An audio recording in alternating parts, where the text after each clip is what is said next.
There we go. And we should be live. So hello to everyone out there wanting to watch some fiber gameplay. Uh, I'm Ben from YGO from Zero, and I'm here with two very special guests to commentate the results or the finals match of this month's fiber format tournament. So do you two want to introduce yourselves? I mean, sure. I'm Aritos. I don't have much else to say. I've been playing in a few of these tournaments. I didn't play in this one though, but glad to be here. Hi, I'm Janjo. Some people could call me a Yu-Gi-Oh historian, I guess. I don't know, No, I think that's a but pretty good here I am. uh, description. Um, Yeah, I've been enjoying your month of GX. A bit far out from where we are right now, but I think that those videos are definitely sort of the closest we've got to like Yu-Gi-Oh history videos out there. Uh, and yeah, oh, and we've already got a comment in the chat, and it says it's from Raynance who says, "Nice overlay, lad." And yeah, we've got a new overlay for this stream, testing it out. It was designed by PJ Darkness, so hats off to them. I think it looks really cool, and we'll see how it looks in the games. But yeah, also, as Janjo mentioned, they're like a Yu-Gi-Oh historian, and they've got a great YouTube channel, so definitely check that out if you're interested in that. Which, if you're watching these videos, you probably should be interested in that sort of thing. So check it out. CSS, how did you get your layout on DB to look like that? Well, the layout is actually it's designed by PJ Darkness, and then I'm sort of screen capturing the regular DB layout and putting it in the frame. So, yeah. But it looks like the game is about to start here. This should be pretty exciting. And we actually do know what both players are on, but, let's keep it under wraps for now, just so we can potentially see some fun stuff happen as it unfolds and keep the surprise going a little bit. But it should be a fun game based on what these players are playing. Some very interesting decks. Do you want to spoil anything, or you want? No, let's keep it under wraps. I mean, the decks should be clear over the course of this game, unless there's a just major blowout on one part. But yeah, they're both kind of like. There's the typical sort of like good stuff decks where you just throw all the powerful cards in one pile together, and that is a way you can go in this format. It's pretty good. But both of these decks are doing their own sort of unique thing. Like they're not super jank, but they are spicy. So Immediately we have a Braceol Chain Order Chain MST. oh yeah, that's a classic move. But that must be brutal if you're Soul, because it's like you set up prepared to stop your opponent's stuff with the IO, and they just got the MST. But that happens here. Yeah, and now IO is gone for the rest of the game for Soul, unless he's running Exactly. Massive Darkness, which I Yeah, would be surprised to see. it's not as common in this format. But Soul did actually play in the Treasures Locals that we had a while ago. A masked sort of control deck, which that's in Treasure formats, are very different, but they clearly do like Mask of Darkness. Although we see We are here, seeing Last Will and Gearfried. oh yeah, so we see a bit of the spice here.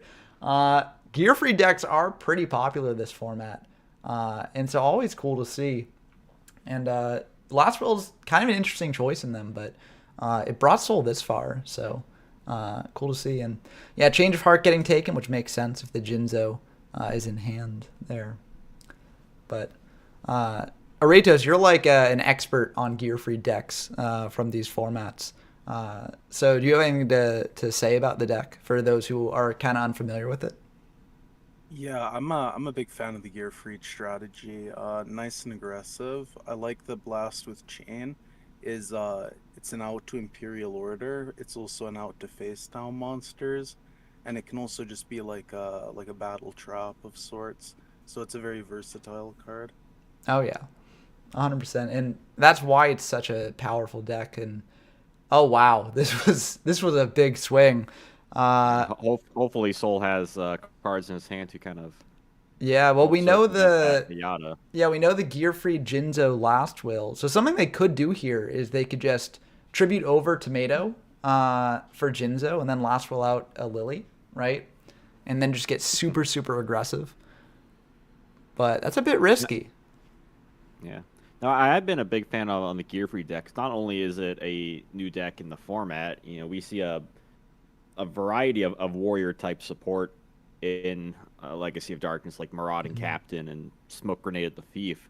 So who's to say that Soul isn't playing some spice here? Oh yeah, and playing Last Will implies that there's some under 1500 attack monsters in deck, which maybe could include Marauding Captain. Unclear. And it looks like they are gonna go for the Jinzo Last Will play here. Now they could, yeah. It looks like they're going for a Witch here, which I think is a good option. If you know your opponent's got Yata, you want to be sure that you can have cards back in hand here, so that way your opponent can't necessarily Yata lock you. So I think that this makes sense instead of going for a super aggressive play with something like Lily. But yeah, very good turn there. I want to mention real quick, just because it's also warrior adjacent to Legacy of Darkness. There was a GOAT format tournament, I want to say like months ago by this point, where someone was playing Throwstone Unit. Oh, It's a level 4 Earth Warrior from LOD that has 2,000 defense and has a wonky tributing like destruction effect with warriors. yeah, no, it's really weird. I covered that in my guide, just talking about the random warrior cards in there. And I wasn't the biggest fan of Throwstone Unit because it is such a weird card. Because like it feels like a worse Exiled Force in a lot of ways. Especially given that there are ways to sort of recycle Exiled Force in this format. But yeah, I mean, if it worked out in GOAT format, it could work out here because GOAT format has. Oh wow, that's the end of the game. Wow, wow, GG there. That was a powerful pot of grade. Oh yeah, for sure. I mean, that's part of the fun of Fiber format is that there's just such powerful cards in this format that can just swing the game like very easily. That being said, it's still like more balanced than like Joey-Pegasus, which is nice. And we've seen a lot of like very skillful gameplay over the course of this tournament. And I mean, I think there was some skillful gameplay in this game. It's just it was so short that we couldn't actually really see much of it. Oh yeah, Raindance says GBO's life points are glitched here, and yeah, they're glitched for. I'll try quitting out and rewatching the game because It looks good for me. yeah, I think it's just on my end. So let me pull up that game again. Sorry about that. I was going to mention that one thing nice about Gear Freed is that you can't snatch steal it. Yeah, and that does come Nice up. benefit. Like I've played against a Gear Free deck before and just been in a situation where they've got a Gear Free on hand, I've got Snatch Steal in hand, and I just can't do anything. It's still messed up. I'm gonna try refreshing and seeing if that helps. But We have a T set from GGBO. okay. And Soul is thinking here on his turn. So if I'm correct, GBO is coming from winners, right? So Yes. He has to lose 2 matches. Yeah, so this could definitely come up. Like, this could be a quick sort of, 2-0 for Soul in this first match here, and then we go into the actual finals, where either player could lose and then win the tournament. But okay, I got the life points fixed, so we should be good to go on the streaming angle. Looks like double T set and pass, so. The Soul has a dirty T set though. It's not the same columns. You gotta play around. Not playing. Yeah, the mech Is it knights. really a T stat if it's like this? No, it's more of a. It's an abstract T. Yeah, I feel like there's some way you could like make this into the Lost meme or the Lost meme. With the 4 different quadrants with the different lines. Soul is unafraid of mech knights here. Yeah, exactly. But currently the threat right now is a Mystic Tomato and a giant rat, a floater strategy. Yeah. So this is a bit of a spicy sort of thing from GBO, and this is getting a hint at to what that deck is, because most decks play like one of a set of Mystic Tomatoes, or they play like Giant Rat, right? You don't normally double up on those recruiter sets, but it can be very powerful. As Soul had set the OCG art tomato. Yeah. So Which, see, if this was Throwstone unit, then it would still be on the field. that's true. So there we go. That's an argument for Throwstone unit right there. Um, Luckily, Soul will get to search out a monster off the Witch, so it isn't the worst thing in the world. And I'm sure some people out there are probably wondering, like, why didn't Soul bring out another tomato to keep up that board presence? But if they did that, then the Giant Rat sort of challenges that, right? Because GBO can just crash their rats in to deplete Soul of any other Mystic Tomatoes left in deck, and potentially end on something like an Injection Fairy Lily, which would be pretty strong. So I think that was actually a very good play on Soul's part to sort of play around that sort of eventuality. Yeah, there's a lot of good cards Giant Rat can get you into. Injection Fairy Lily and Exile Force probably being the big two. Yeah. It actually makes me wonder, like, a lot of good stuff decks are just playing like tomatoes, because that's what you generally do. Tomato can go into Witch and Sangan. But is it more valuable to play the tomatoes, or is it more valuable to play the Giant Rats, which can then get you into Lily or Exiled at a moment's notice as well? Kind of an interesting sort of question there. Yeah, Exiled Force makes an appearance here. Now, will we see it come down this turn? That's the question. Maybe it is great removal for floater monsters, with cards like Darkle and Raigeki, because you want to get rid of these with typically effect destruction. Exactly, because then they won't get their floating effect.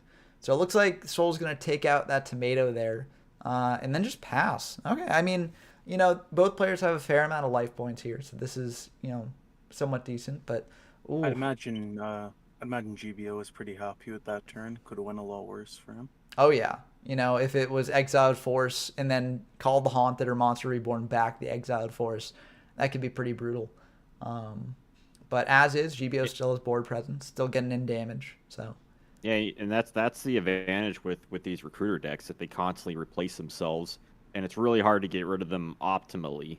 Yeah, and Change of Heart could potentially be one way if Soul has a Jinzo in hand here, or a Cannon Soldier. This could potentially do it, but it looks like GBO might have a response to this. Oh, that will go through. And now the question is, are we going to see... Oh, no Jinzo coming down. This might mean a Cannon Soldier in main 2.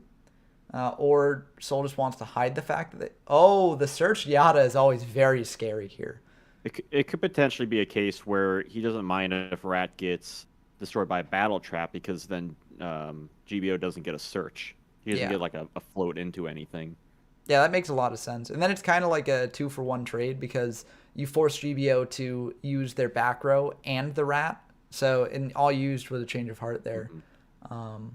However, Tribute Set. The Tribute Set, could that be... What could that be? A Thunder Dragon, maybe? But if it was Thunder Dragon, why wouldn't you search? So maybe it's just Jinzo and Soul is playing around something like Snatch Steal. Or they want their back row live here. Very interesting turn here. Yeah, perhaps it's a Gyakuten no Megami. It could be, yeah. Making an appearance all the way from Yu-Gi Kaiba format. But this is a very interesting play. Maybe the Yata spooked them, honestly, because honestly, I get spooked when I see my opponent search out a Yata as well. Or what are the odds it's a set Free the Matchless General? Another It could be. warrior support card. Yeah, and I believe that has 1700 defense, I think. Correct. Yep. Yeah, so kind of awkward into like a beater like Kaiku or Gemini Elf or something, but not terrible. Clody unfortunately, said... Guardian Sphinx is not released yet. That'll be the next set.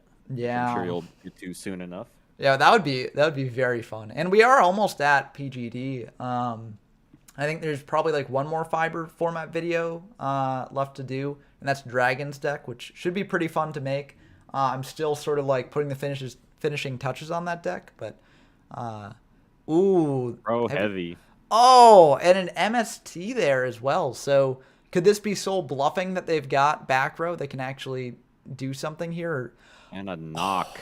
Oh, that's a knock on It a was a Jinzo. Jinzo. Wow. That's interesting. Yeah, very fascinating play here. And GBO will be able to also get in with Yata here, which is just brutal. Um, very It's always interesting. more worrisome when you're just watching these matches because you don't know what's in Soul's hand. If he has just four useless cards, that could be game over just like Yeah, that. exactly. And I mean, honestly, like I feel like Yata is very scary this format, but it's honestly a lot less scary than it will be later in the game's history because people generally associate Yata with like an instant loss, right? Hmm. But here, like oftentimes you see the Yata come down, and then you're like, okay, well that's bad, but at least I've got this game plan, right? You know, I've got this, this, and this. I can do this, this, and this to hopefully break the Yata lock here. Um, that is brutal. These changes of parts. Yeah. Oh, that could be the end of the game. Yeah, and that will be the end of the Yeah, game. one So one. yeah, Soul just being like, I'm not gonna let you see what this is. But whew, that was very very crazy game there. Oh, it might have been a Moff. GBO was asking about that. But again, this might just be to not reveal information. Like, because I don't know if we've seen whether Soul's playing things like Magician of Faith or other flip monsters yet. Uh, so, I think that that's an honestly good play. I mean, the writing was kind of on the wall there. So, yeah, Soul did what A they had to set do. a set injection fairy lily would be an instant scoop there after the change of heart. Yeah, that too. And I don't think we've seen Injection Fairy. Like, it's very likely that Soul's on Injection Fairy Lily here. And that might have come up in, like, some previous games because in these tournaments, you get to see all your opponent's previous, like, match replays. So GBO has probably watched all of Soul's games, and Soul's probably watched all of GBO's games in preparation. Um, but still, you never know what your opponent's going to think is in your deck or not think is in your deck. So if you can just retain as, much secrecy as you can, it makes some sense there. But yeah, very interesting games here. How would you side deck in this situation if you were Soul? Yeah, I mean, it's tough. Like, if they're on Gear Free, they do have like a decent match against the recruiting strategy. As Areto said, Blast with Chain can pop the recruiters, in addition to back row and other things. So that's not the worst. So you might lean more heavily into that.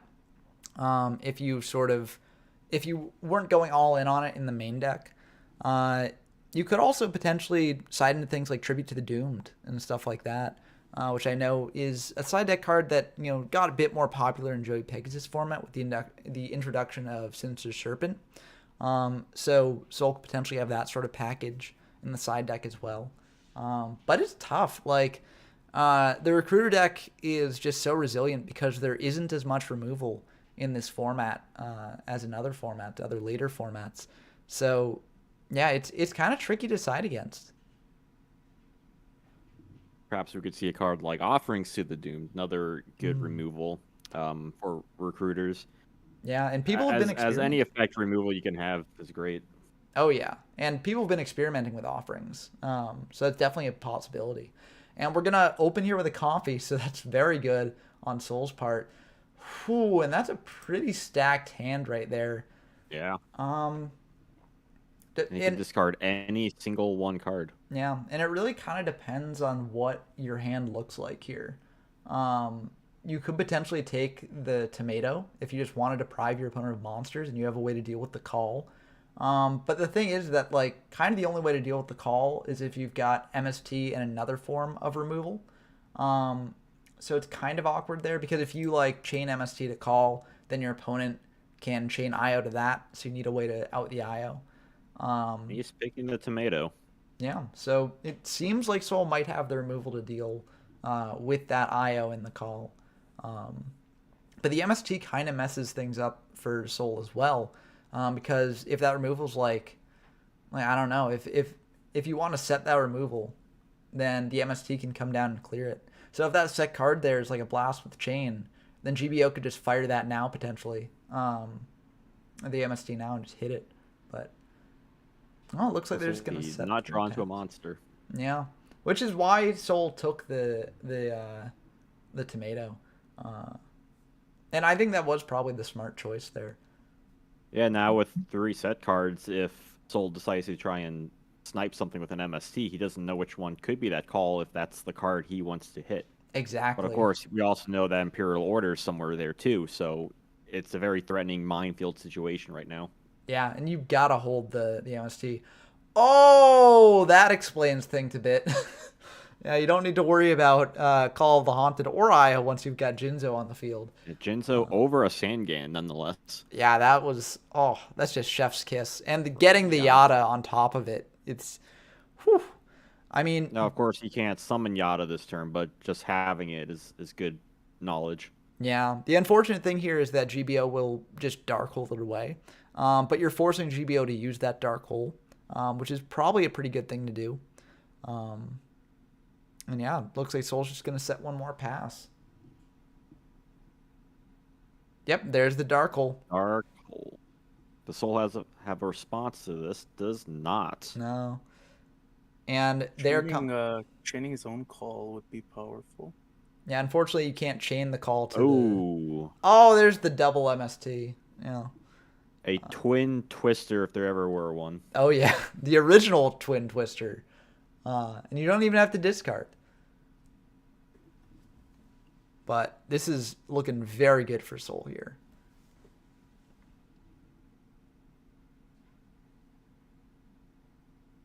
So now that I think pretty much all the known back row is gone. Yeah, it looks like the Yata's coming down. If GBO has an out for it, then they got an out for it. But like, otherwise, He was thinking, but decided yeah. it was fine enough. And honestly, that to me, Then good. no, I was just gonna say that kind of implies to me that they don't actually have an out because if you've got an out to Yata, it's wow, yep, and that's just a dead Jinzo. Yeah, that's probably just the end of the game, right? Like if GBO had like a torrential tribute or a mirror force or something here, they would have played it on the Yata. So And this is coming from someone like Saul that has no cards on field at the moment. yeah, so I think it's probably just the end of the game here. They just keep doing the Yata lock and. Are we about to say it for 10 minutes? Yeah, we might. if GBO is gonna be like, I'll just wait it out. But I mean, like one reason why you might wait out a Yata lock sort of situation if you have like bottomless trap hole set and you're waiting for them to commit like a beater to actually deal that last bit of damage here. But the way that the cards are lined up, like Soul doesn't ever need to commit that sort of beater to field. Absolutely no reason. Yeah, so I don't know. I think the writing's on the wall here. I really don't see what GBO is waiting for. Inflicting mental damage. Yeah, just trying to like get the grind going. Actually, there is one reason why. Maybe he's waiting for last turn. So here's a potential reason. It's actually very, very funny. So if Soul keeps not committing cards to board, they're going to have to discard cards from hand eventually for hand size. And this will give GBO more knowledge of Soul's deck. So, yeah.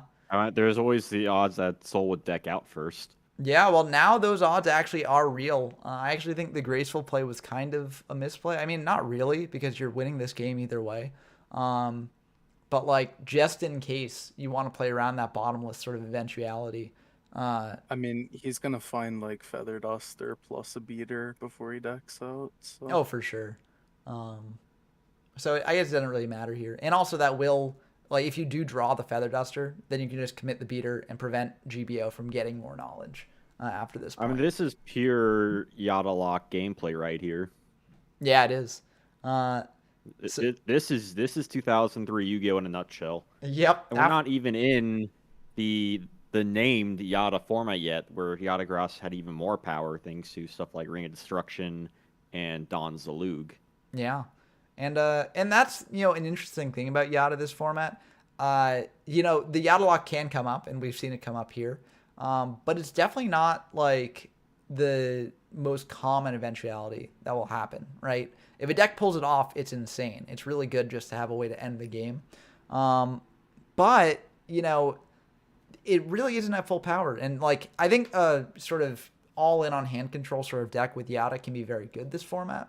But it's definitely not tier 0 like it will eventually become. MST on the set, so yeah, that's one back row gone. But that was one that Soul knew about. So, And we also know that they seemingly have no effect on the game state in regards to Yata Garasu. yeah, it's just the one risk is bottomless, and that's not even like much of a risk, but it's still something to potentially play around. But I mean, honestly, it's probably good we're capturing this on the channel. It's a very funny at least. Yeah, and you say you could get like knowledge on Soul's deck. The thing with these formats, so a lot of the cards are very similar. I mean, aside from like the Gear Freed, everything we've seen in the graveyard is just typical good stuff. Yeah, exactly. And so GBO probably isn't going to get much knowledge out of this, but they're just trying to get any advantage that they possibly can, right? So it's probably not going to pay off, but if it does happen to pay off and GBO sees something that surprises them, then, it makes some sense.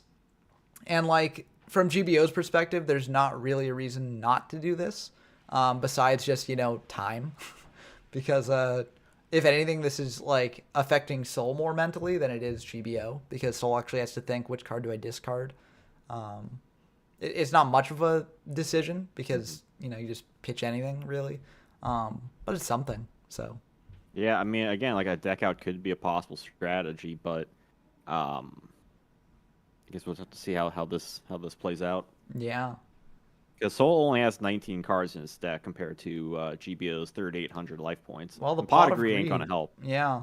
And the thing is, Like unless he decides to get a another backward destruction, but yeah, at this point, if he whittles him low enough, he could just easily summon any Gear Freed or high beater and just finish it off yeah, significantly quicker like that. yeah, I mean, even Lily, Lily is still left in the deck, so a Lily will end the game very, very soon. Just one more Yata attack, and that Lily's gone. Maybe all monsters in hand now. Diane Keto FTW. Yeah, that would be very funny if GBO's just sitting on that Diane Keto, being like, oh ho, they're doing their calculations, but they won't expect this.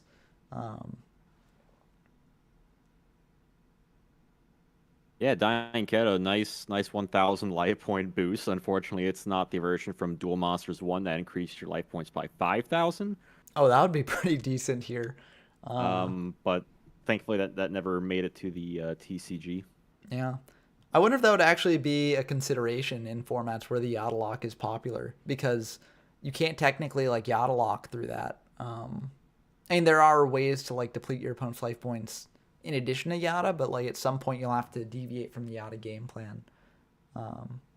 Possibly, although if we got that card, we would also get the DM1 Tremendous Fire, which equally inflicted 5,000 life points.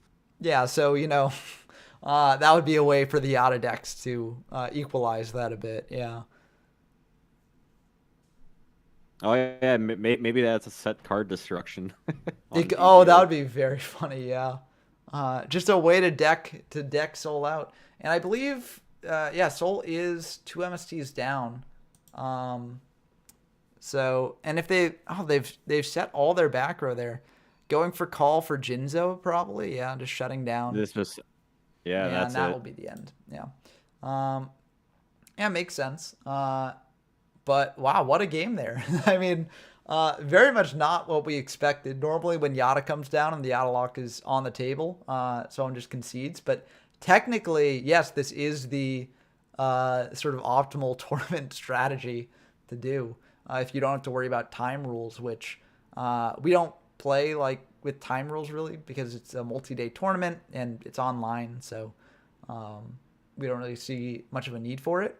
And if this was the OCG, you could refuse your opponent's surrender. Yeah, yeah, which would be very funny there. But yeah, I mean, if someone did want to just be sadistic and be like, no, you can't concede into the Yata lock. I'm whittling down your life points one hit at a time, and you're gonna enjoy it. Uh, yeah, Clody says that they want to know this set. We could check after the match is over. I mean, I guess we could check now by checking the replay there, but I'm good waiting to preserve the mystery. Yeah,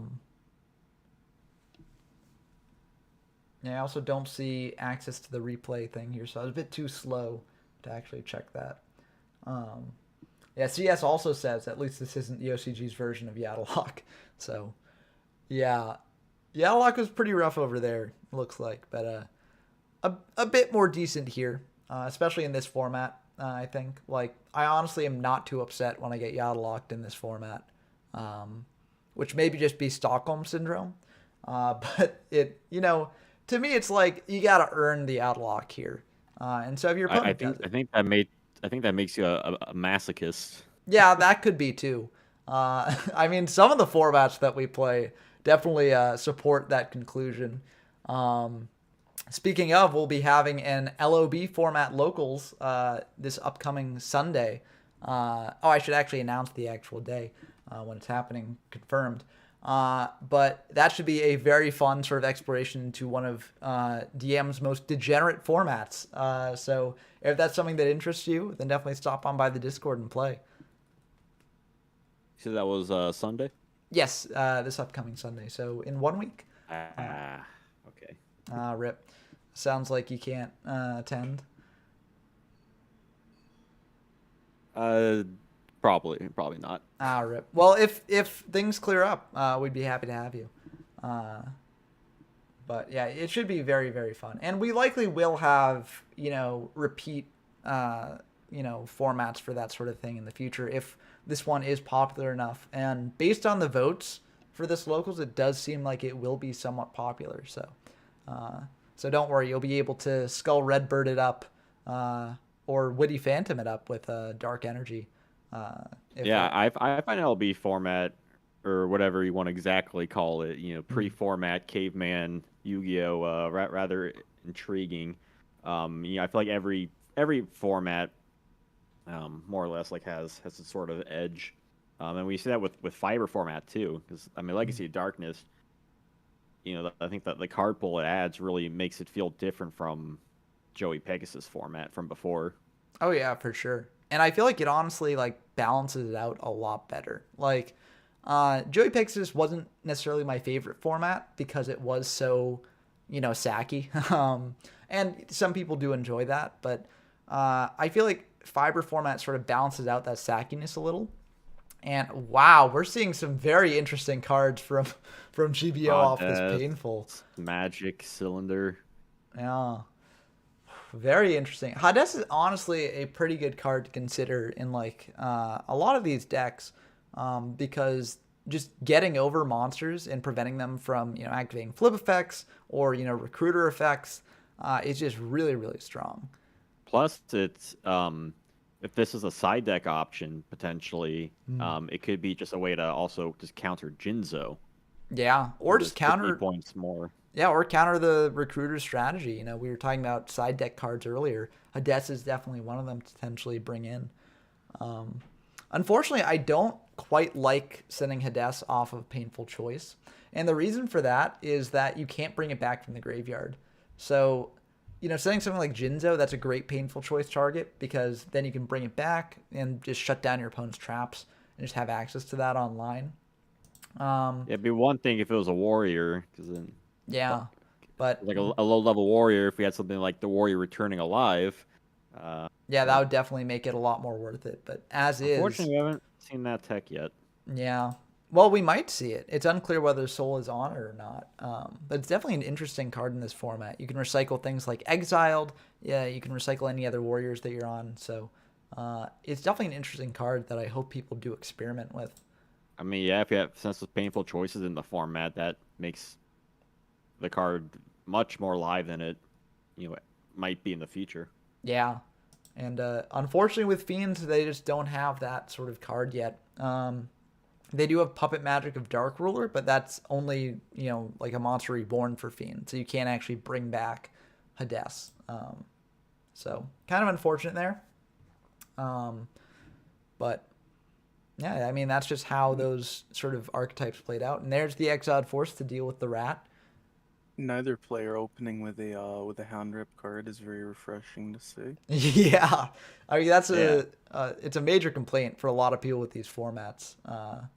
So Although GBO only sent one hand control card with Painful Choice, yeah, which is which is very interesting. interesting. Yeah, it could imply that they value the Forceful Sentry or Confiscation a bit more for the hand knowledge, which I think makes a little bit more sense because when you get down to like a very very tight game state where like each player is sort of in top deck mode, then duo becomes a lot worse because your opponent's less likely to have two cards in hand. Um, There's but also the more time you give them to find the serpent, the worse duo is getting. exactly, yeah. And I don't think like every deck necessarily has to play Serpent, but it is very good at countering Delinquent Duo and also pairing with the I Graceful mean, Charities. one thing that GBO did see in his 20 turn stalling is that he did see the Sinister Serpent. Yeah, so that's a very good thing to keep in mind, and that's part of why that potentially came up and why GBO did just go the full distance with the Yata lock.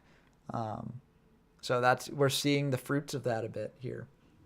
Yeah, we haven't seen Serpent from Painful Choice either, which is rather interesting. Another thing you have to consider is also the impact of Fiber Jar that can just reset. Like you could send all these kind of, whatever you want with Painful Choice and just reset it all afterwards, which is Yeah, and an that's interesting play. it's honestly something that like I went into this format and I expected to hate Fiber Jar like precisely for that reason, but honestly I feel like it's kind of refreshing. Since in a lot of these old formats you don't get that sort of recursive quality with a lot of cards. Like you can play Magician of the Faiths or like Monster Reborn, Call of the Haunted, etc. But like even that, it's like very limited sort of bringing things back. But here you have a bit more option to see powerful cards like more than once in a game, which is kind of cool. Yeah, with Soul, we saw reinforcements of the army, which is really a wild card at this time that can just search any warrior monster, level 4 or lower warrior monster from your deck. Just really kind of absurd to think about. Boston's Graveyard, we see Cannon Soldier, which is an interesting pick too. Yeah, I mean, Canceler's still got some strength in this format, just closing out games, especially when things like Lily exist, to either pump on more damage to your opponent or, cost your opponent 2,000 life points. But yeah, that Comfy's pretty good after a Sangan search. Looks like they've got Rat Tomato, and we knew about the Nobleman of Crossout already.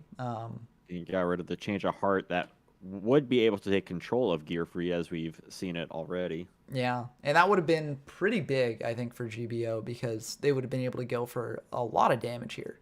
And damage really does matter a lot in this format. Blind sniping in MST. Interesting. And hitting the other knock. Oh, well, they got another MST, so that explains it. Ooh. But call here, you can get back Sangan or a Witch. Yeah. Which, Yeah, not Sangan's in GBO's graveyard. Just getting full information, I guess, from GBO here. And also getting a search. That's pretty powerful. Unfortunately, Exiled is gone, so you won't really be able to deal with the Rat and the Tomato that easily. But the fact that Soul kind of sniped the back row could mean that, they've got Blast with Chain in hand, and they don't want to get preemptively sniped with an MST. Mm-hmm. So he's also possibly setting up for Yata Garasu now that he gets a search from Witch. that's a very good point as well. Just shutting down GBO entirely if they've got ways to deal with both recruiters. So I think one interesting thing to note is just how well Gearfried has been doing. It hasn't been like the sliding games or anything, but in a format prior, we were just seeing stuff like Gemini Elf, Bazoo, these stronger beaters. You had an 1800 attack monster. In addition to Kaiku that we see now, is still putting in tremendous weight. oh yeah, for sure. And 1800's a decent attack stat. Sure, it loses to Elf and Bazoo, but there are a lot of monsters in this format that aren't Elf and Bazoo. But yeah, that Forceful Sentry is a pretty great top deck there, honestly. Oh yeah. But Yeah, what do you Hard put pick. back here? Um, I mean, in this situation, if GBO had a Gemini Elf, it would beat all of Soul 65's cards. yeah, so that's kind of unfortunate, but Hmm. um, I mean the Sangan has access to Fiber Jar, but uh, it's a it's still kind of an awkward line there, especially because of the knock, right? You got to normal summon out the Sangan. It's a bit of an interesting sort of choice here. I think you probably take, yeah, the Which, by the way, Sangan. if you're interested in this format, the Streets of Battle City set was just released this past Friday, in which there are secret rare reprints of Gearfried, Haiku, uh, Marauding Captain, a Ooh, lot of great cards. Creature swap, you can really bust up your rarity. yeah. So that's very good for people who want to play this format in paper, and I encourage people to do that because I think this format's really fun. So it's definitely one that I could just see like getting some friends together and playing it out in paper. But I think this was the right choice on GBO's part. Sure, it's like getting Yeah. really aggressive, and you put yourself in a bit of risk, but I think you just gotta get aggressive here. Put up a monster that your opponent can't deal with, and Yeah, forcing Soul to top deck and out to this. yeah, And exactly. just with Injection Fairy Lily, all of a sudden the life points are fairly even. Yeah. So, you know, very interesting choice. Now, it is risky though There we go. because Got the 10. You got the 10 likes. Let's go. hey, let's go. Yeah, thank you for encouraging the people to do that. The more likes, the merrier. A change of heart or a snatch steal would be game here, Yeah, but that's the based on the risk. card keys Yeah. taking a while, I don't think Glass he has that. will. Oh, that's actually a very interesting play. So, basically, I'm not sure What will how he do? much I like it. Cause I feel like you're fine activating Last Will in main 2. Just bring out a Sangan. To Yeah, But but where does that quite get you? I mean, he's already like Exile Force and Fairy Lily are both in grave, so it has to be some sort of just defensive monster. yeah, but what do you do here though, right? Like, are you gonna bring out like a tomato or something to keep hitting into Injection Fairy Lily? Um, Although you do sort of force GBO to use Fairy Lily's effect. yeah, but GBO's got this sort of aggressive pressure here, so I don't know necessarily how good that is.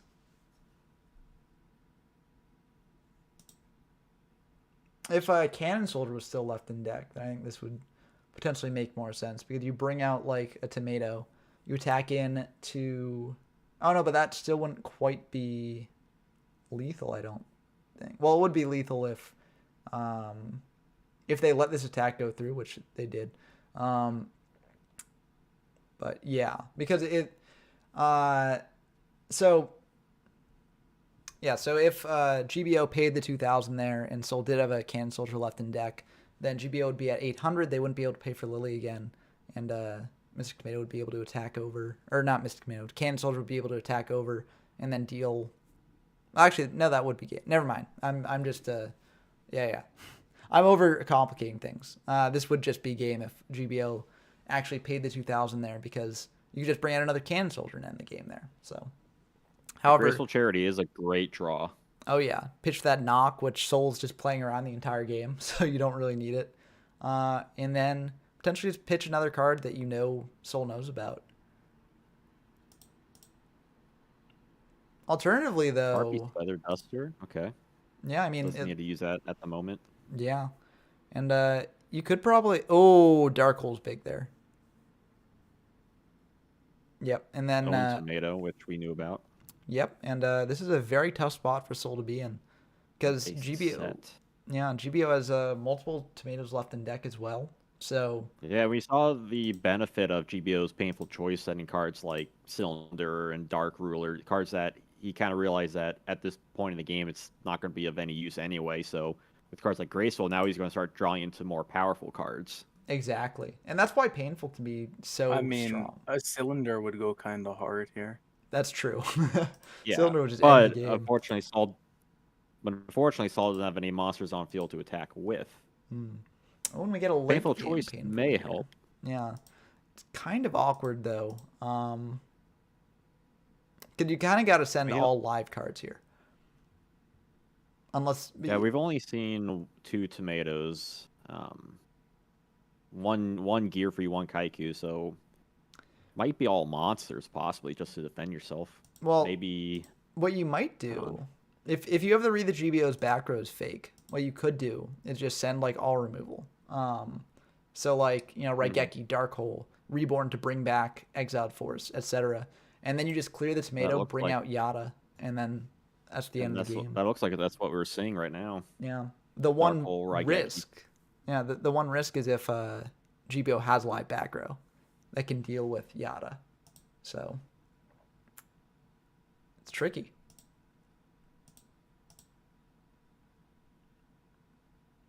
Just thinking about it. What else? I mean, Reborn will do it because you get Fiber Jar's okay here. Just resetting the board.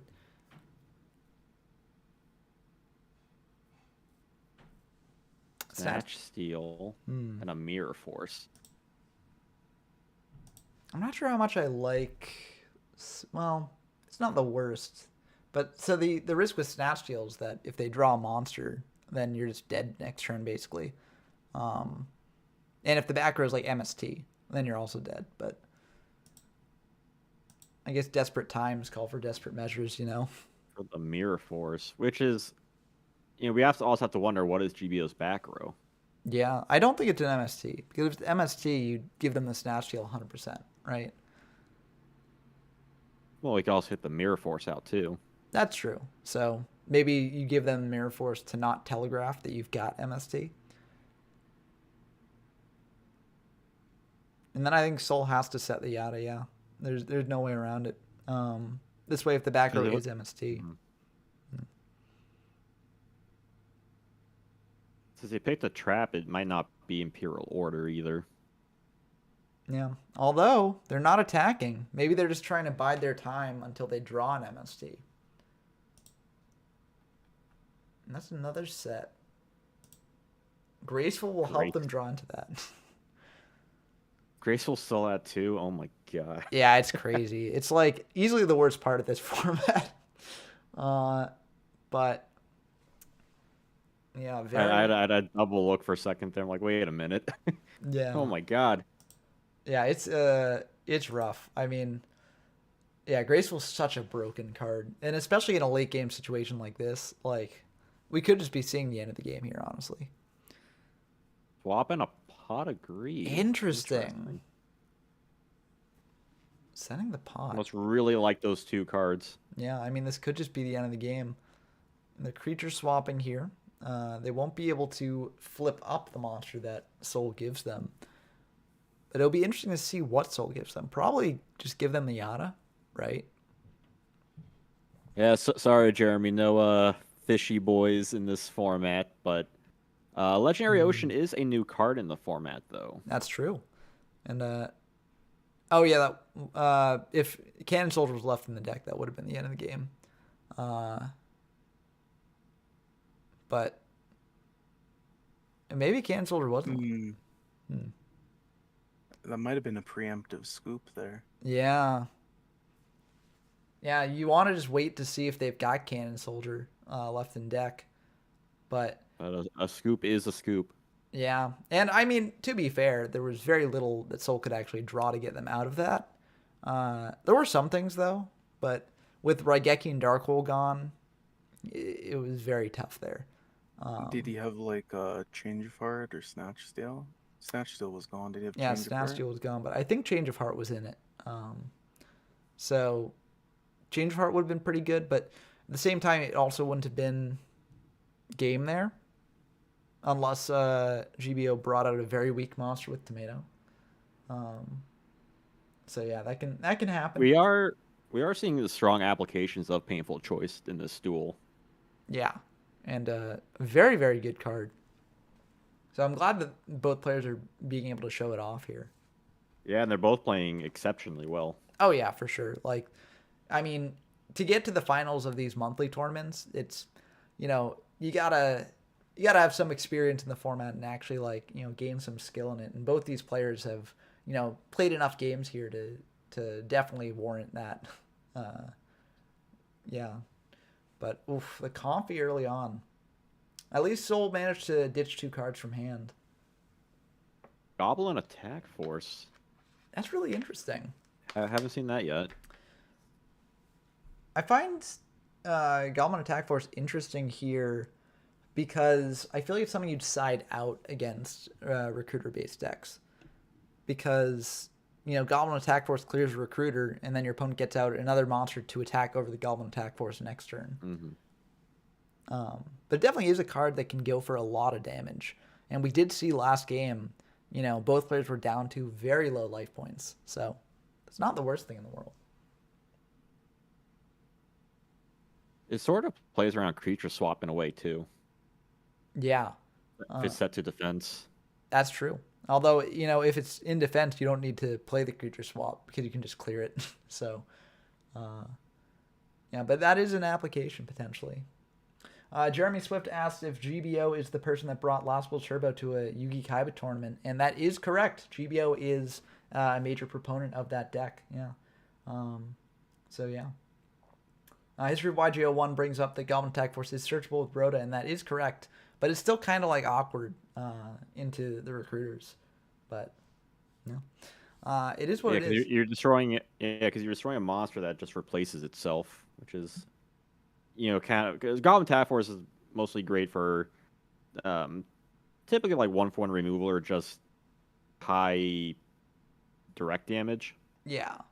Like, if your opponent's playing a lot of beaters that you need to get over, then Goblin Attack Force is really good. But it does put on the pressure, especially if he can get enough attacks with it. Because you have to remember, Injection Fairy Lily also costs a lot of life points to get over big things, too. Yeah, so, it's definitely not a bad card by any means. And we're seeing the double Graceful here. Wow. That is pretty brutal for Soul. And yeah, I mean, they're just getting out some of their less useful cards here. And a duo on top of it. It is a power spell party. Oh yeah, this and this can happen in this format. It's the Jinzo, which not a terrible hit. Yeah, but also, can be revived. Yeah, it's a card that more you can say about Hades. It's probably a card that Soul would have wanted to get out of their hand in this worst case scenario, anyways. But yeah, I do wonder if enough people play this format and plays more stuff like Hades, if you start to seeing Summon Skull come back.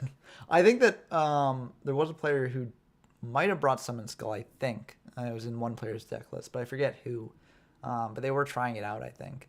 And it is an interesting card. Like, it does get over Jinzo and Hades, so there's that. But I feel like in this format, if you're spending a monster to bring it out, you generally want to be playing something that actually does something more than just having a bunch of attack. Because Bazoo can get up to 2,500 attack pretty easily as well. So, yeah. Jeremy Swift says, actually, this might be near the end of the game. If they're going for Jinzo at this point, it's not looking good. Yeah, you got to MST that there. MST. But and the then an IO. Yeah. And a scapegoat to protect himself. Yeah, you got to do it. This also defends against a creature swap, kind of, because you just give the opponent like a goat token. And, it's not the best because, like, your opponent's still giving you like a giant rat or a Sangan. But at least it's better than potentially giving them a live set. Yeah, I had no unlike idea you Goat, could get all 4 flavors of sheep token on DP.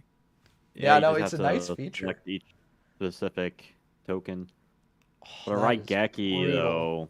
That is brutal. This is a Can he use that with Imperial Order? Jinzo's on field Jinzo. negating it. So Oh, right.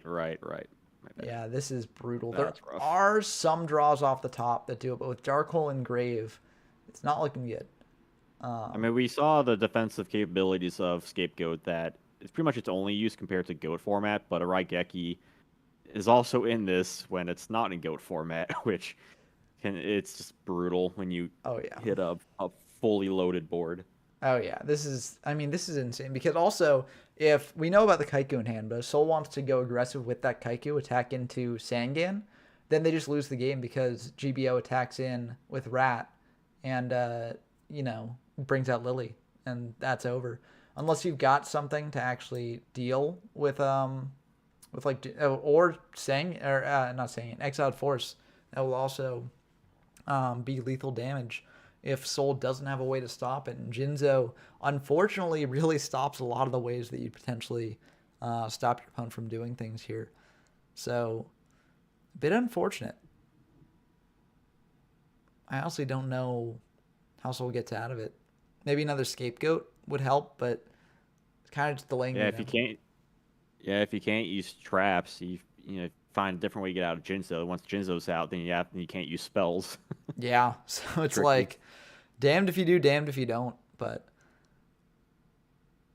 yeah, what a I mean, at least blowout it's not game Dark here. Crisis with a skill drain. Yeah. Oh, they won't actually have to pay 700 in the standby phase because Jinzo, at this time in the game's history, does negate maintenance costs for some reason. Um, so, yeah, very strange. But yeah, this is a bit scary for Soul. I mean, I understand it in the sense that like it just negates the card like traps altogether.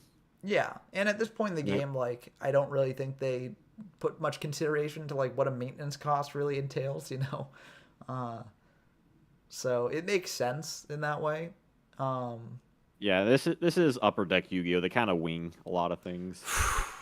Oh, I mean, Rough yep. I MST, mean, that's and the end of that's the it. game. I was With just a forceful. Yeah. a bluff, yeah. I mean, you gotta kind of do it because again, if GBO Yeah, crashes Rat into Lily, and then you're just dead. So exiled in hand. yeah. Wow, what a way to end this final match here. But that can That happen in these games. double charity early on. Yeah, that Like was the insane. Like, and it shows the power of charity in this format. Like, people debate, oh, which is better, charity or pot of greed, but I mean, charity lets you see more of your deck, and that's insanely strong. Especially when you've got so many power spells and traps like Imperial Order as well. So And I mean, when you see one charity, the chance of seeing the other increases. It exactly, just it leads to these types of games. yeah, very snowbally. yeah. Which it's kind of unfortunate that the game ended like this way. But I mean, I think the other games that we saw here were all like really back and forth and really intense. Yeah, Um, you can see it doesn't take too much to turn the tides either. Oh yeah, and that's part of the fun of these formats is that like yes, they're very powerful cards, but that enables like such big comeback potential, uh, and so yeah, it's just I really love this format, and so I hope that these games encourage more people to actually check them out.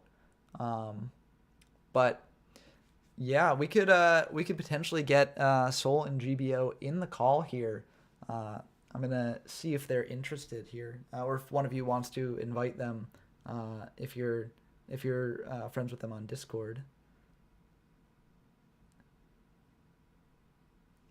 But yeah, it would be great to have some sort of post game sort of commentary.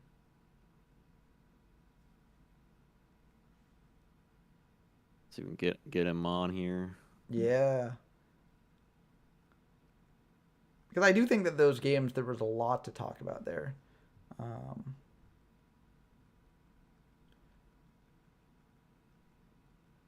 and I hope that all of you watching at home, you know, I hope that y'all enjoyed that as well.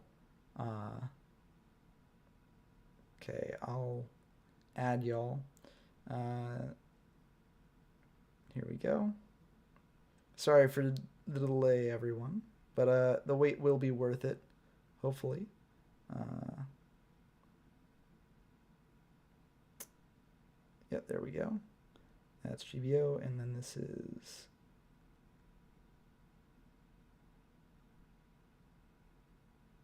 Am I not friends with Soul on DB? That can't be. Wow. Okay. Are either of you friends with Yeah, a? yeah. I don't think so. But I think you need to invite them since you're hosting the call. Yeah, yeah. I can do it on my phone, luckily. But at least I can add GBO in the short term, and then I can send a friend request to Soul uh, afterwards. But damn, Soul's active enough in the server that I thought I was friends with them. But hello, Oh, yeah, oh, congratulations on your GBO. win. thank you very much. Thank you very much. Although I don't think I played the cleanest I could have, and given my last minute sign up to the tournament, my deck could have had some optimizations, I think.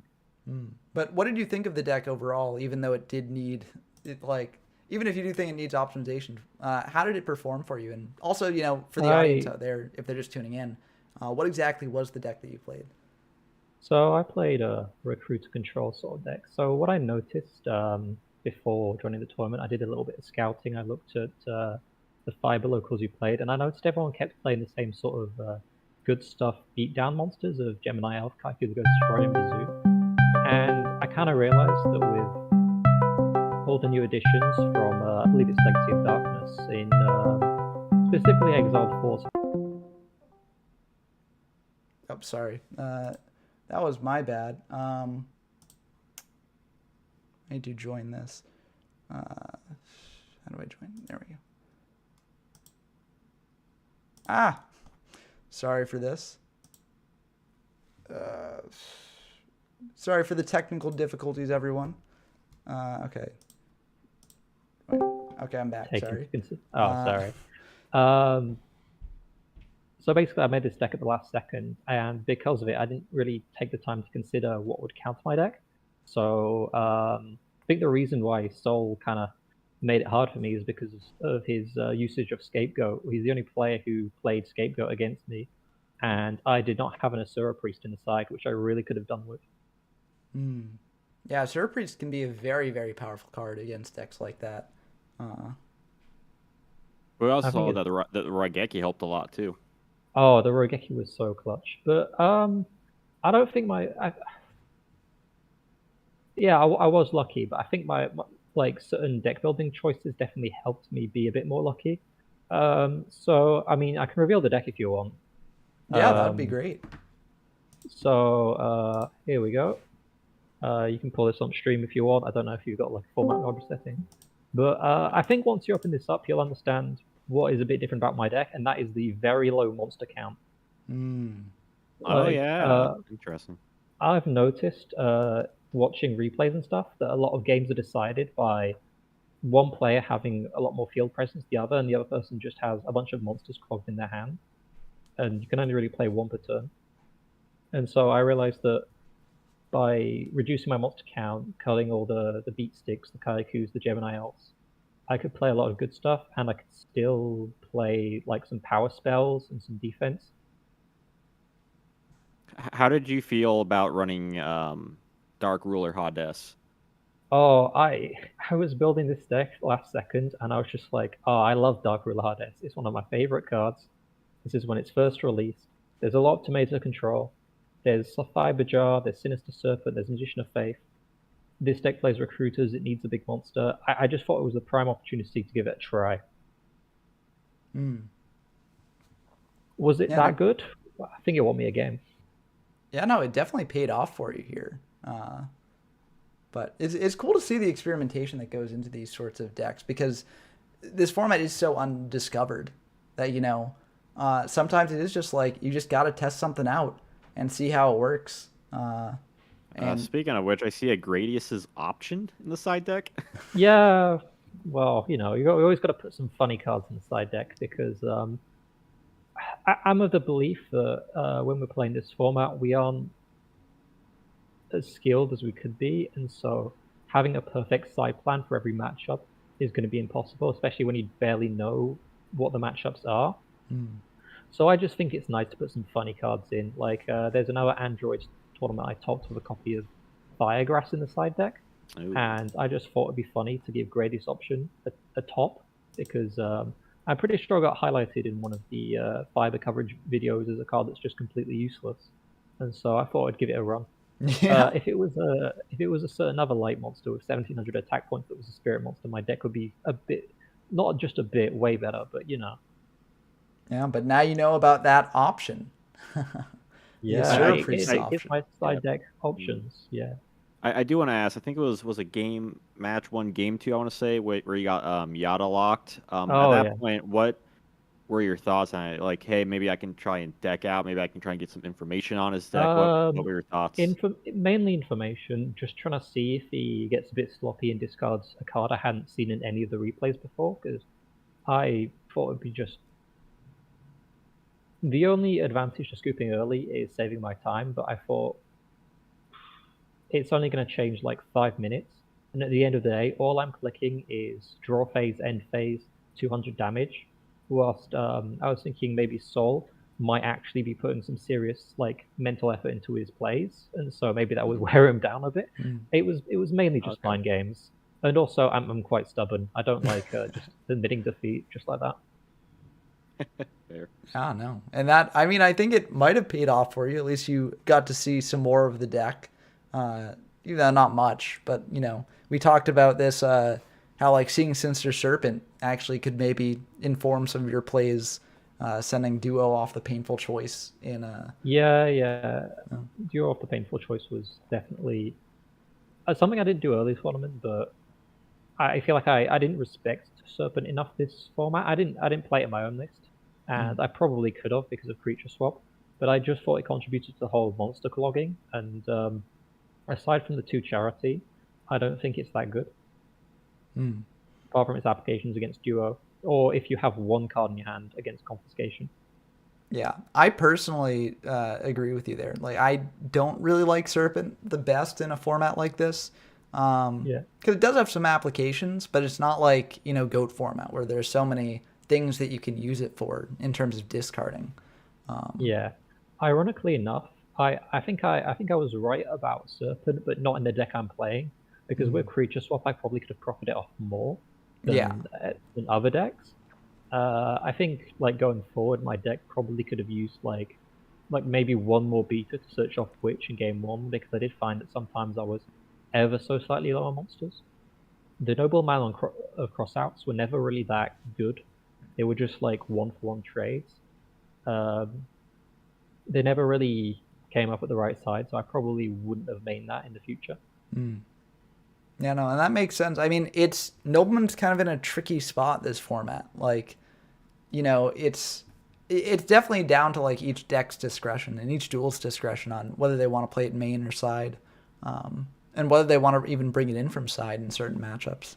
But yeah, Did the Magic Cylinder put in much work for you? No, it was always really bad. I was always in a duel where it either didn't do anything or I didn't need to use it. yeah, that's unfortunate. I know that the Magic Cylinder stands are going to be disappointed by that, but you know, It was MVP for being sent off painful choice though, because I never wanted to see it. yeah. But what if they gave Although you it? that being said, well, if they give me it, then it's discard fodder for graceful charity. Who needs Sinister Serpent? Yeah. That being said, there is one advantage of Magical Cylinder is your opponent seeing it and then you siding out games 2 and 3, and then maybe double thinking about attacking. Yeah, that makes sense. And I'm not sure if that actually came up in these matches, but there's definitely. I mean, I don't know. We've got Soul in the call now, so they can talk about potentially. Yeah, I've playing been monologuing. Yeah. Need So to speak as well. yeah. So Soul. Yeah, like, go ahead. No, yeah. I was just gonna ask, like, what were your thoughts both facing that deck and also piloting your own deck here, which we've also got now on screen.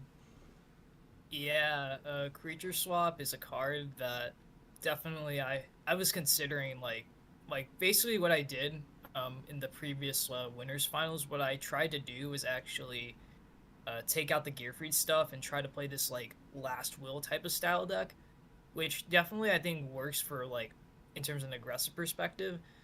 But I felt like in terms of that combo, I would honestly want to have something more for their turn and try to disrupt their creature swap plays. So like having like Gear Free Blaster Chain, I felt like was a little bit better, and I could still play Scapegoat. So I like took out the last wills against them. I just think because of how my deck is structured, it's usually like normal summon pass. So that was actually a card I was very worried about. Maybe a bit of a detriment too, because maybe if I was overestimating creature swap, that could be maybe part of the reason why I don't know. Like Well, there's all you could say like a bunch of things reasons like oh I lost because of this, but I in general I think that deck and that concept is really cool. I think creature Mm. swap is very underrated, and so it's really nice to see that to going be far. fair, So I could yeah, say the same about Last Will. Every time I saw Last Will, I was very scared, or like the fear of Last Will of just because Last Will into Injection Fairy Lily, like the problem with one of the problems with Last Will, obviously it's situational in terms of its activation requirements, but usually it's just used for toolbox sort of things, where if you want a tomato or if you want a Sangan or a witch. But with Last Will into Ancient Fairy Lily, Injection Fairy Lily, I keep getting it confused with the Synchro Dragon. Mm. You just have a way yeah, to go for a game shot, and I noticed that in a couple of his replays, he would just go Tribute Summon Jinzo, activate Last Will, Ancient Fairy Lily, and that is 58.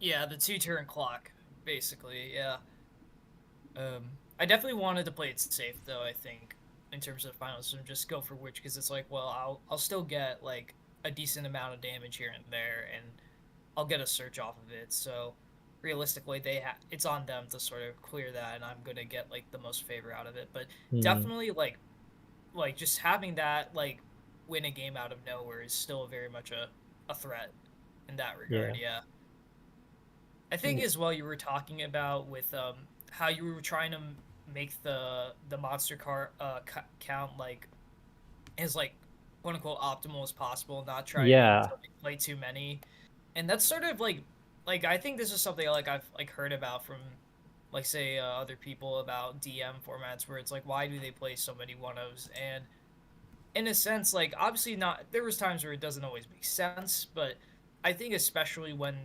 obviously the stables they contribute to that as well, and I think too, especially with Sangan and Witch as well, it's like, well, I can always just search them. It's sort of the idea Yeah. with my build was like, well, I can just search these cards, and I wanted to try and get the most out of it. So I make concessions where it's like, well, okay, I like Bazoo, but I also have a way to out Jinjo in Lily, so I Yeah. had to like do I stuff like that, or like Elf. I played like Goblin Attack Force over the Elf because it's yeah. like it's searchable both by Rhoda and by Sangan and by Witch, not Sangan. But Yeah.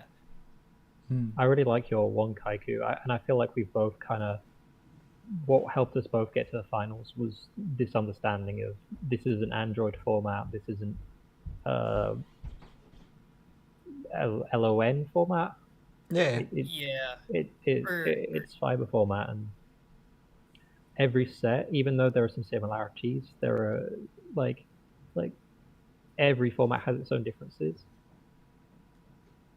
Yeah. yeah. I do think the funny thing is though, in terms of my side, I had the two Droppas in there because there was actually an idea I had. I was like, oh, I want to do the smoke grenade combo stuff, but I felt like because of the fact that confiscation in Forceful already exists and like Blaster Chain has a bit more versatility, I went with that. I would actually probably for the drop offs I would put in like another Kaiku in there, and then I think what was the other one? There was another card I wanted to put as well. Um, I'm forgetting it now, but it whatever it But, was, I just remember it being important, at least to put in the. Oh yeah, Cyberjar. That was the other mm. thing. I was thinking of putting in Cyberjar in the side, and because I felt like that would have been very helpful, especially going second, having some comeback potential. Yes, it's not as good as Fiber, but like I think there's times where it's like I'd rather have the Cyberjar over the Fiber, in that regard. So yeah, I've noticed you're side decking one copy of the Liquid Duo and not maining it. yeah. Was that for Serpent? I think like the thing about Duo, this is maybe a me thing, but I always felt like it's a card that I never really liked. in terms of like, yeah, it's a +1, and it sucks when it happens to you, but it's like I just don't like seeing the card going second, and I feel like I know B Sox has been talking about like getting it back with fiber, but I personally prefer the hand knowledge over like taking 2 cards because I can play around all the cards. It's I can take out their definitely best card and play around that, but I can understand though like the other side of it. Like I yeah. would want to like maybe side it in going first or so. I was thinking about bringing it in because of like creature swap and stuff, but I don't know. Like siding is a bit of a weakness of mine, but I would Yeah. consider at least bringing it in for your deck in particular. I think it's too good not to play, and especially because I wasn't playing Serpent, it would have definitely won a game potentially against me. But I feel like it's the card that ages the worst within the duel unless Fiber Jar gets resolved. Because when your opponent has a Serpent or they have 1 card in hand, you'd much rather have Confiscation or Yeah. Portal Century. So, what are your thoughts on also having something like Harpy's Feather Duster in the side? Oh, I think the thing about Duster and with Heavy as well, my sort of thought process, I think with the older formats at least, is that this is maybe sort of a modern approach where it's like, well, I feel like if I'm playing against like say the back row type of decks that like are like setting a ton, I feel like then I'm fine with bringing them in and like trading maybe a potential worst game 1 for like the other 2 in that regard. I think there is potential for them to be main though if like say you have like more back row heavy decks becoming meta and stuff, then it's like I can see potential at least maining the Duster if that's Yeah. the case. I think if there's more experimentation and like maybe there's certain like threats that are very consistent, I think it makes sense to main the Duster there. Uh, like that's sort of just been my logic because I feel like so far all I've been seeing is people just playing like the standard good stuff decks, which they don't play that much back row. So it's like Yeah, they I'd usually rather just have the set 1. versatility. I've found that in a lot Yeah. of games, nobody has any actual defense. Everyone's sets are just MSTs. Like everyone's just Yeah. MSTs, and like it's pretty much like a bluffing test because you assume your opponent has something, but really, if you just dumped your whole hand onto the field, you could probably win. Yeah, and Most of the time, yeah. and it's interesting that like maybe people seeing these games and seeing that people aren't really playing things like harpies or heavy. Maybe that will cause a rise of things like torrential tribute or other like actual live traps to make their way into the main deck because people Yeah. figure these will be more live more of the time now. Well, I can definitely see this being a format where the meta would shift. Like I think I think people would respect the recruiter deck a bit more, and then I think the recruiter deck wouldn't be very good. I think this was probably a very good tournament to take this deck to. I think after this one, people might be thinking, okay, I'll side some scapegoats, I'll side an Asura Priest, and it won't be a problem for me. And also just knowing what people's lists look like. For example, if people knew that I was only on 13 monsters, and 2 of them were tribute monsters and 1 of them was Spirit, they might not expect me to have so many monsters in my hand, so if I play a card like Painful Choice, they might not pick a monster. Whilst whenever someone Painful Choice against me and they picked a monster, I pretty much always pick the monster because I just assumed they'd just eventually clog their hand full. Yeah, it is very interesting how the painful dynamics change based on what the meta actually looks like. And that's one of the cool things about painful choice is it's just like there's so many things to consider going into it, and it's such a skill testing card. Definitely, yeah. Yeah. So, what are your 2 thoughts on this format as a whole? Do you think that this potentially has, some sort of replay value and can potentially become like somewhat popular, or do you think like it's just a little bit too sacky, or there's some other flaws with it that will prevent it from actually seeing some widespread success? Pretty much every early DM format is considered too sacky at a point until we get to a ban list. Even then, Yeah. it's not fully tested. I think this format is really fun. I think it needs a second shot for people to build some more optimized decks to see how it turns. Because if people are able to see okay, Gearfruit's top, okay, the recruiter deck's top, and they shift to build for that and other decks top, and then people shift for that, then it could make for a very good format. Yeah. No, I agree. And I think that this Otherwise, is it might just be. Sorry. no. You go. No. All I Okay. was Yeah. saying was otherwise people might just view it. Some people might see Treasure, Android, LON, and just think, oh, this is all the same to me. Yeah, and I think like the nice thing about Fiber and something that's a bit different from things like Android is that it really does have a pretty diverse metagame. I think like from this tournament showing that right, like the top two decks were not like sort of the standard good stuff piles, although they did play a lot of very good cards. And Yeah. yeah, so there's variety here. I mean, yeah, we did see like, I mean, compared to something like Android format, where you see more like Kaikus and Gemini Elves and stuff, just see the immediate change with all like the warrior support and just other like good stuff power cards like Lily and Exiled. I think it's really fascinating, especially with all the decks that haven't been optimized at all, whether it's like Fiends, Spirits, Water, just whatever, more warrior tech. Yeah.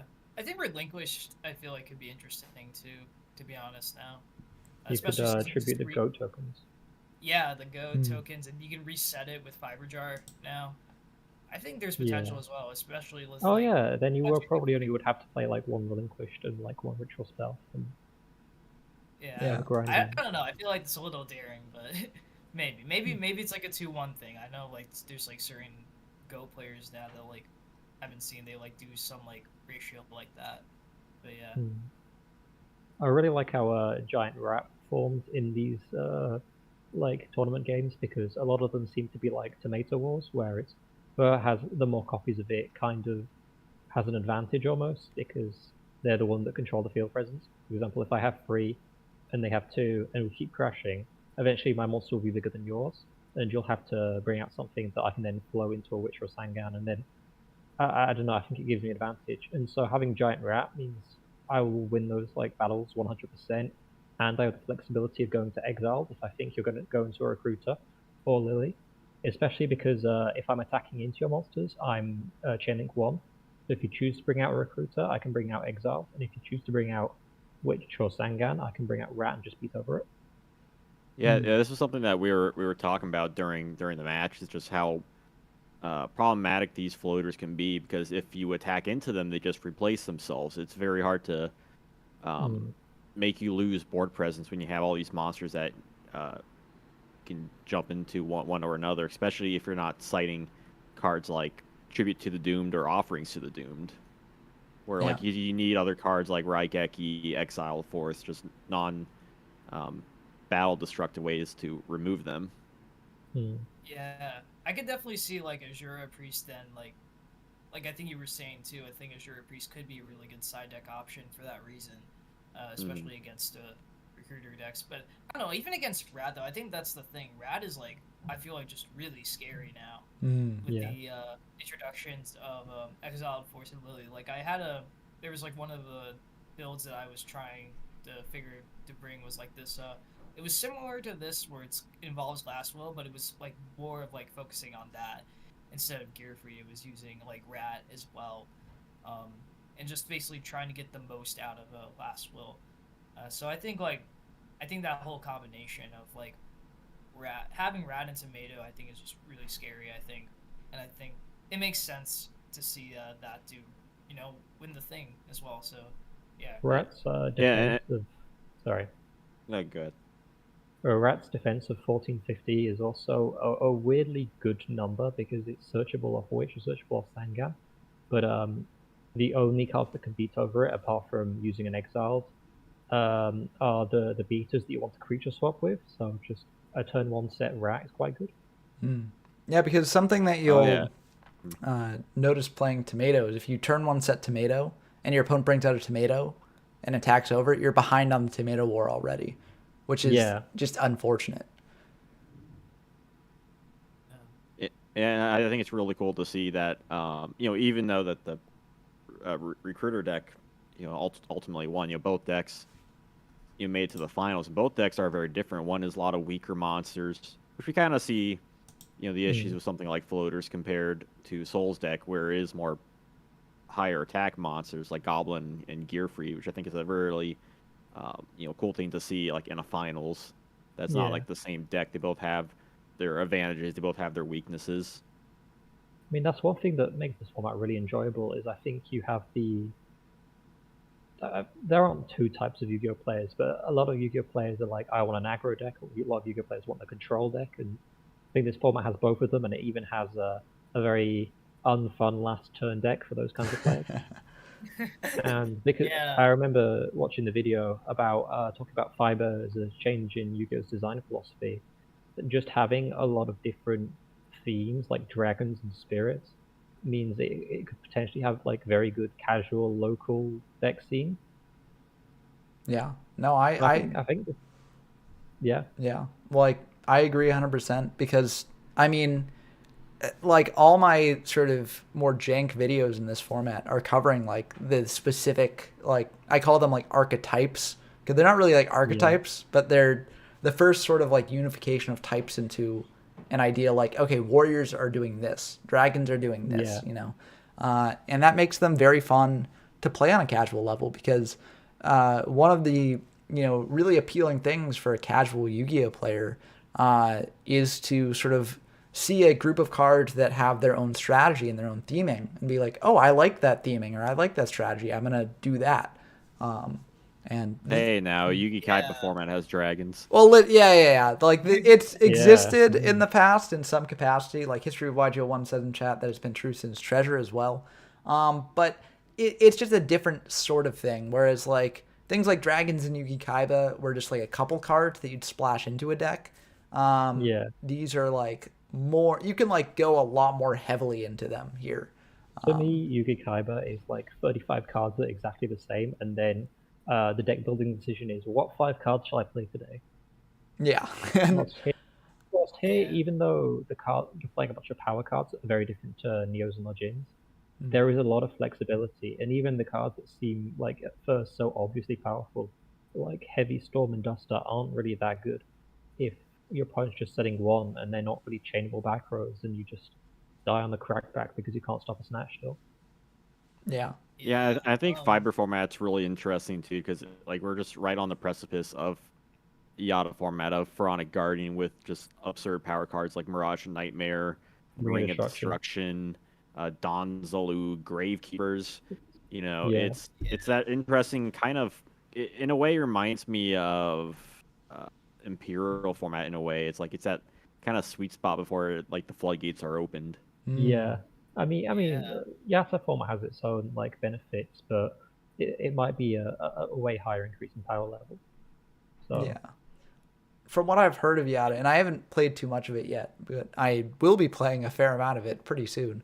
From what I've heard of it, it's much more like something like Yugi Kaiba, where like, there are some slight variations you can make, but most decks are going to be like the same sort of thing. And the joy of Yata format comes from like skillful play, right? Because, there's not really too much of a diverse set of decks you can pick from. So the people who are going to, rise to the top are the people who are best at the top deck. But I think that, the joy of fiber format is a peak of like, well, okay, if you don't necessarily want like the tier 0 play of Yata, here's an alternative. Here's something with, most of the same cards, and it even has Yata Garasu as well. But, differing power level and more, expression in terms of what you're playing. I don't know if this was a good or a bad thing, but every time Sangan resolved and had monsters in my hand, I almost always went for Yata Garasu. I think it probably cost me one of my games with Soul, but I just remember Yata locking 1 or 2 people and thinking, yes, this is always the play.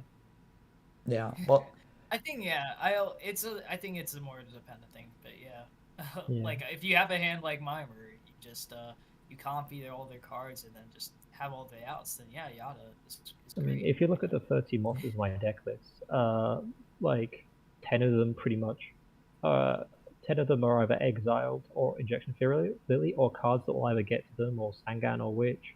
The only card that isn't like super tutable is Yata-Garasu. So it's the one I like to fetch the most because I think another benefit of this deck is it has a lot of options, no pun intended with the side deck card, but you can kind of go for anything, and it's very toolboxy. Now I will. I was asking this to GBO, but I'll flip this question around to you, Soul. What was your thoughts when you hit the Yata lock, but GBO wasn't given in for quite a while? Like, definitely, I think at a certain point I realized, yeah, they probably don't have anything, and it was a mind game thing. But I don't know. Maybe this is how I am. I sometimes play like, okay, maybe they do have something. So I feel like the best chance for me is just, okay, just keep doing the Yada thing, whatever they have, and just draw. So that way you can just draw into your outs, and then that way, you can just win the game faster. Like that's why I was like, okay, just keep doing it. You're gonna draw into your outs. You're gonna be fine, and that's sort of what I decided to do there. But yeah, it's definitely an interesting thing to do, especially if you know you're gonna have a second match coming up, to like get the most out of your information. Definitely something that you can't always like do, obviously, like some IRL, like a fair amount of IRL tournaments, but it's definitely a really it does make a lot of sense to do that. I mean, it wasn't that necessary because I had like 6 replays worth of replays to view. That So too, yeah. The thing is, because the one advantage for me is because you're yattering me, I'm not drawing into new cards, so you can't see anything different. And I think I definitely had an advantage being obviously winners finals, but also first round my opponent dropped, so that's one less replay to see my deck. And if I'm playing something a bit off the wall, it's harder for you to predict.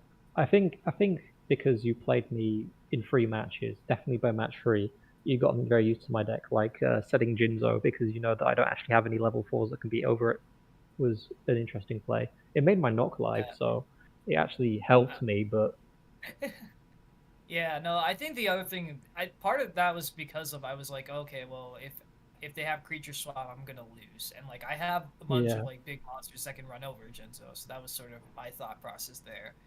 So yeah. Yeah, no, we were kind of puzzled by it in the moment in the commentary, but I think it does make a lot of sense, and it does play around certain things that GBO has. It's just unfortunately it doesn't play around knock, and that's what came up. Yeah, but I feel like I feel like it if sort of effectively did the same thing, I guess, as like if they had maybe like I don't know, a creature swap or something like that. If they were sort of forced to do that, I don't think they would have. Like, but like I feel like it's better to at least have the Jinzo and like be it's better to have it be run over by like all my 1800 beaters than just like have it be there and I'm just like I can't do anything.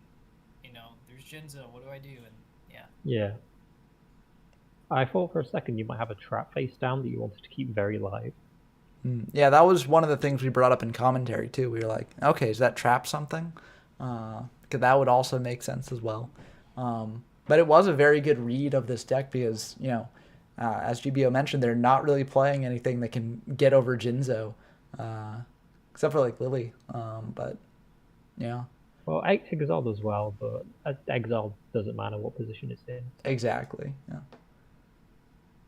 But yeah, I hope that you both enjoyed the tournament as a whole. I mean, these matches were very, very fun to watch, very fun to commentate. So thanks to both, Aretos and Janjo for hopping in on commentary and, talking about these games because, yeah, they were really awesome. And thank you both for playing. And thanks to everyone who played in the tournament because without all of you, it wouldn't have been as great as it was. And I think that this was a really great one. Yeah, it was a lot of fun. And it was pretty cool as well. I think we had a pretty decent showing as well for like a format that hasn't really gotten much coverage as well. So it was really nice. And it was interesting too. I know there was some like really, really good players as well that were there that surprisingly they got out a bit early, but I think, it's a new format and all, so obviously you're not going to have everything down as well. I will say too, I do feel bad that I did lost. I feel like I did let Lefia down. So there's that. But, yeah. Well. Yeah, they'll probably have a better version of this, to be honest. So yeah. Well, you did get one win over me. I was hoping to go undefeated. Yeah. Yeah, that's true. I that was my goal at least. Let's get it to the round 2. Yeah, I mean that's how you should approach it anyway. Yeah. Yeah. And I mean, you both did incredibly well, and I think you both showed that these decks are not something to scoff at. You know, these are both very powerful decks in this format, and that sometimes, you know, a good stuff pile just isn't going to suffice, and so it's cool to see, and I'm excited to see how these decks sort of influence the format going forward. But yeah, it's been about an hour and a half now. I think that's probably a good time to stop the stream. But thank you all so much again, and thanks to all the viewers out there who have been commenting and, you know, watching and stuff. Couldn't do it without you. And Thank you for having me on. yeah, no problem. Thank you for Again, hosting the you know, tournament. Yeah, check thanks. out Janjo's channel for sure. You know, I mean, they make great videos about old Yu-Gi-Oh formats. So like, if you like my stuff, you should like that as well. And yeah, anyone else have anything they want to plug here? I guess for the locals that's coming up on the next week from now, we're going to be starting the unlimited formats that Beastock started. So we're doing LLB first, the technically first TCG format. Yeah. And Yeah, it's surprisingly been interesting from what I played. I thought it would be a 2-deck thing, but I don't know. Maybe we'll see a rogue deck. Maybe. yeah, and I'm deck that excited will, for it hit the too. flotation rings, if you will. Yeah. And I mean, people Yeah. have been testing out some stuff that I initially thought like, oh, that's kind of weird, but then they played it and I'm like, oh, maybe this is better than I expected. So I'm definitely looking forward to, you know, watching that, streaming it on the channel as well. And yeah, so that should be a blast. That should be happening this Sunday, time unknown. I'll put up a poll about the time right after the stream goes down for that next locals. But if anyone's interested watching the stream, hop on over to the Discord and join it. But with that last plug out of the way, I've been Ben from YGO from Zero, and I'll be signing off here. So thanks for coming to the stream. Thank you very much for hosting. Yeah, no problem. Yeah.